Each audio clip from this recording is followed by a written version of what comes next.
अथ श्री दुर्गा सप्तशती 12वां अध्याय। देवी चरित्रों के पाठ का महात्म्य। ध्यान। मैं 3 नेत्रों वाली दुर्गा देवी का ध्यान करती हूँ। उनके श्री अंगों की प्रभा बिजली के समान है।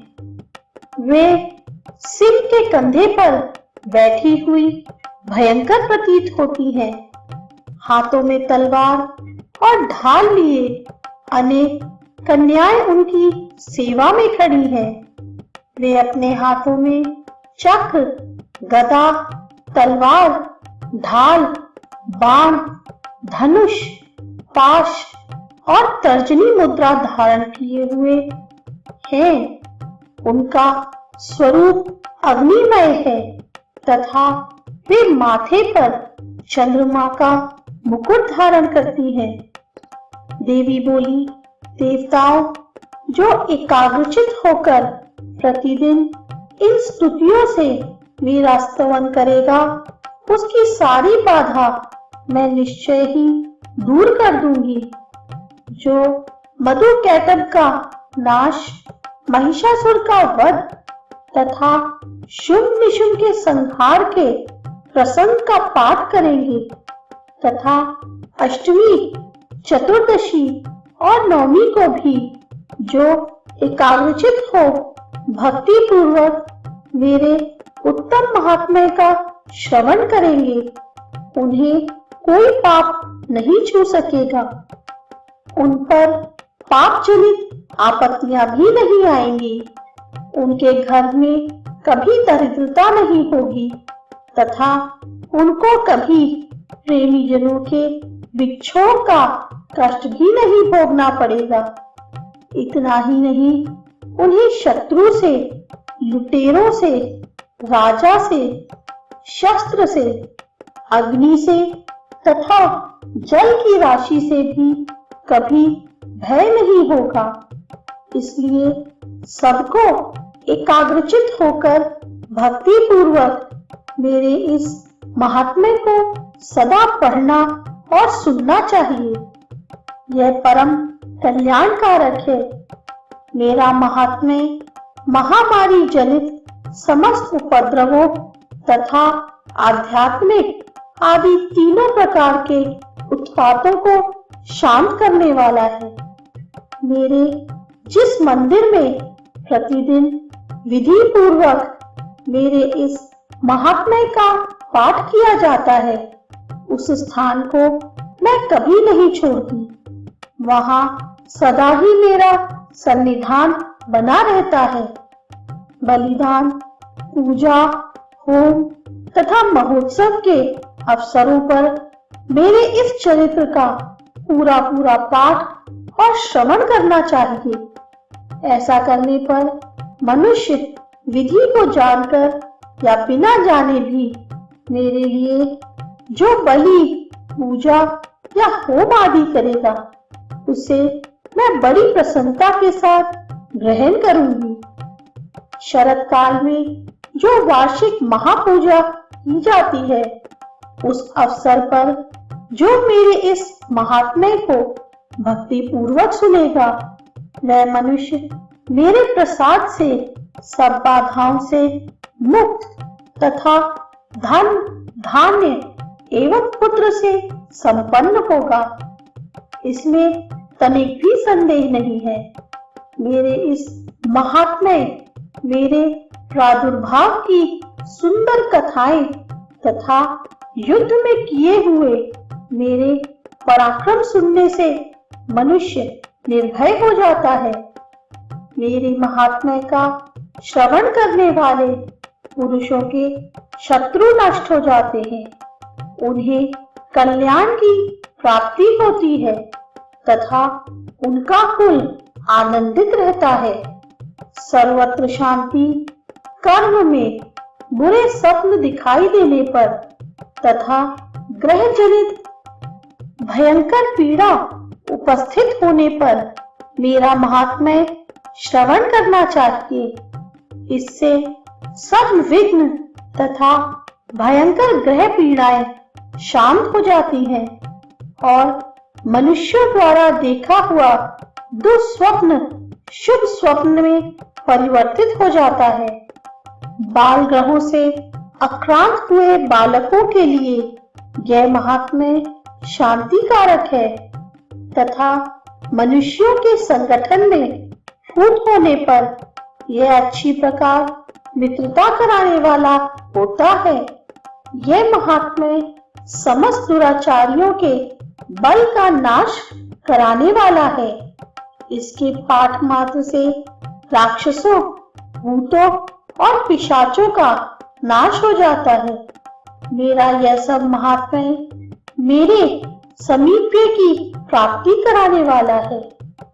पशु, पुष्प, अर्घ, धूप, दीप, गंध आदि उत्तम सामग्रियों द्वारा पूजन करने से, ब्राह्मणों को भोजन कराने से, होम करने से, प्रतिदिन अभिषेक करने से, नाना प्रकार के अन्य भोगों का अर्पण करने से तथा दान देने आदि से 1 वर्ष तक जो मेरी आराधना की जाती है और उससे मुझे जितनी प्रसन्नता होती है उतनी प्रसन्नता मेरे इस उत्तम चरित्र का एक बार श्रवण करने मात्र से हो जाती है। यह महात्म्य श्रवण करने पर पापों को हर लेता और आरोग्य प्रदान करता है।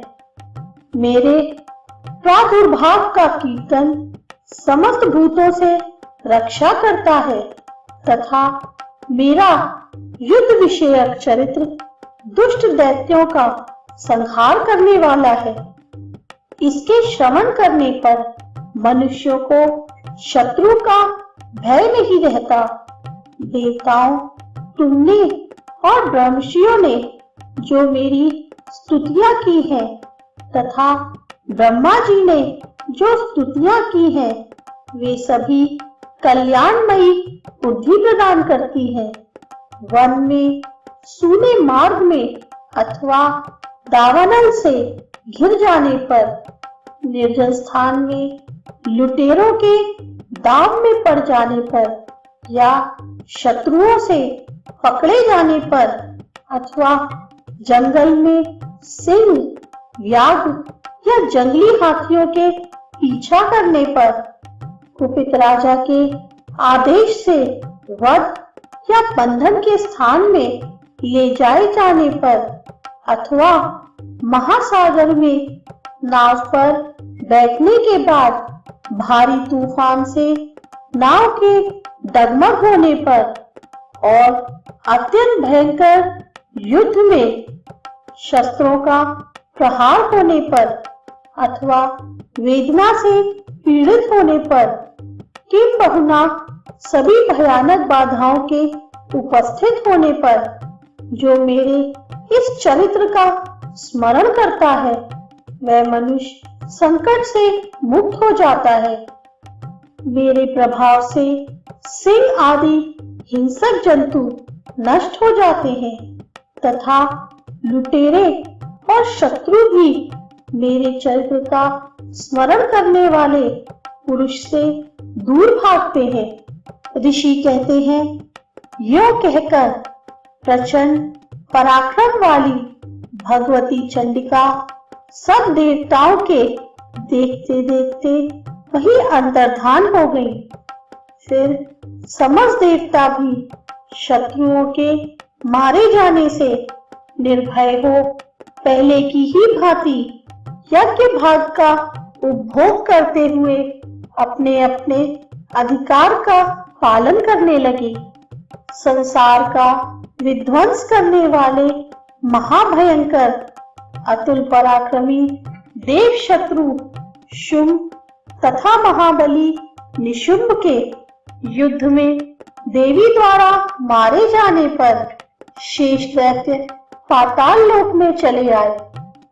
राजन, इस प्रकार भगवती अंबिका देवी नित्य होती हुई भी पुनः पुनः प्रकट होकर जगत की रक्षा करती है। वे ही इस विश्व को मोहित करती, वे ही जगत को जन्म देती तथा वे ही प्रार्थना करने पर संतुष्ट हो विज्ञान एवं समृद्धि प्रदान करती है।